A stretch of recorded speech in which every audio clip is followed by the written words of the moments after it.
Hello beer tubers and welcome to yet another beer review with me, Peter the Master of Puppets. Today looking at a beer I've had in my cellar for quite some time. Now, this beer, guys, is another beer from Lost Abbey, and this is the Mayan Apocalypse Judgment Day.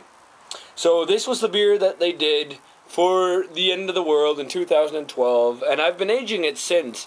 Actually, I of course got it later, like a few months later than that. Than the release, but I just never got around to reviewing it, so I thought I'd do that now. It's basically their Judgment Day Ale brewed with, which is a quadruple brewed with raisins, and then they add some spices, which is cinnamon, tamarind, and then chilies. And it's a 10.5% alcohol, so it's fairly big. One thing that has me worried that I just noticed right now before I started this review, it's got some sticky residue on the cork there. I don't know if it's focusing and you can see that, but it has some sticky residue, so this might have leaked. And I didn't even notice anything. I didn't even look for that when I picked it up, so well, we'll see. Hopefully this is gonna be good. I've heard good things about it. Should be interesting, so yeah, let's get this one checked out now that the world's still around. So I got the Mayan Apocalypse Judgment Day poured, and as you can see there, it clearly looks like it's doing fine. Even though it has had the residue. Really nice color on it. I mean, it took a while for this head to settle, but really nice color on it. It's a really, really dark quadruple. It's like almost a black kind of color. It's like a really dark brown. Nice three finger of a frothy, tan-looking head. Looks like I think it looks darker than the original. The regular Judgment Day, which I believe I gave an 87 when I reviewed it, but let's check out the aroma on this one. Yeah, well, raisins really shine through on it. I'm picking up a little bit of a red grape character as well, like a vinous character, dark fruit, sugary notes, cinnamon is in there too, and the tamarind as well, but I'm not picking up the chilies, and the spices like the cinnamon and tamarind are subtle, so I guess maybe I should have drank this fairly early, but we'll see in the taste. That traditional Belgian-y, fruity, quadruple-y yeast character. Not smelling the alcohol. Almost like a slight tart twang to it as well. Like it maybe like a generic red berry, like mix of strawberry and stuff like that. It smells much sweeter than I remember, with the sugary notes and all, and quite fruity. And a lot of those dark fruits, and it's both like fresh, mostly fresh, juicy dark fruits actually, with a little bit of the dried kind. But man, the raisins really are sticking out in this one. So yeah, let's give this one a taste. Cheers, guys.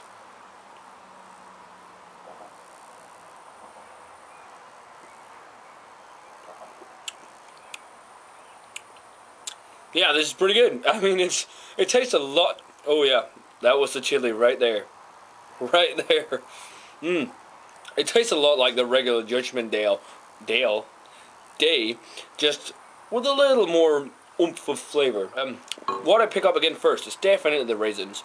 You get, and then on the back end of the flavor, I mean, it's not a heat, really, but it's a chili flavor. Well, there's a little bit of heat in your throat, but that's about it. But that might also be from the alcohol. The cinnamon is there as well, but it's in a slight form of just a sugary, cinnamony flavor, just faint. It's not very overpowering. Would have wanted more flavor of this, more cinnamon flavor, but I should have drunk it fresher then. I mean, I guess this is like 6 months old now, so 7 months actually. But cinnamon's definitely still in there, which is the most dominant flavor. The tamarind, debatable. I mean, you pick up a little of it, but I'm mostly picking up on the cinnamon and like chili flavor. But other than that, it's a lot of nice chocolatey flavors as well. The juicy dark fruit I talked about, red berry flavors, raisins really shining through, nice breadiness, some sugary notes, almost like a touch of vanilla. It's quite nice. The alcohol is very well hidden. I don't get a boozy flavor. I just get the heat there, which can be from, yeah, as I said, either the chilies or the alcohol. I like this actually more than I do the regular Judgment Day, because I feel like this has that little more extra flavor from the spices, and it kind of feels more complex, but that might be because I've aged it for a little while, or just not got around to review it, because when I reviewed the Judgment Day, it was fairly fresh. Not the best American quad you can get, but it's still really nice. Rating wise, for the Lost Abbey Judgment Day Mayan Apocalypse Edition, I'm going to go 89, really close to the 90s territory. It's a great, really great, excellent quadruple, but I'm a little disappointed in the spices in there. I would have wanted more of that, but again, that's my own fault because it's not fresh anymore. Usually it's like that with spice beer. Just don't age them. Beers like Hunapu, drink them fresh. Much better. But still, it's a phenomenal beer. It's really nice. Still, I think probably the best American quad I've had must be the 2012 Decadence from AleSmith. That was really nice.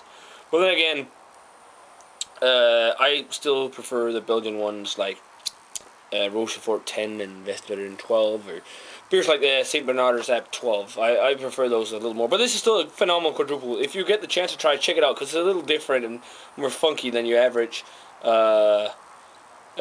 Not funky in the sense of Brettanomyces or anything, but in the sense of the spices. But yeah, guys. Oh, and I just also really love that label. But definitely let me know what you think of the Lost Abbey Mayan Apocalypse Judgment Day Ale. Guys, as always, remember to comment, subscribe, check out the Facebook fan page and Twitter, and I'm going to say cheers, and I'm going to see you guys in another beer review.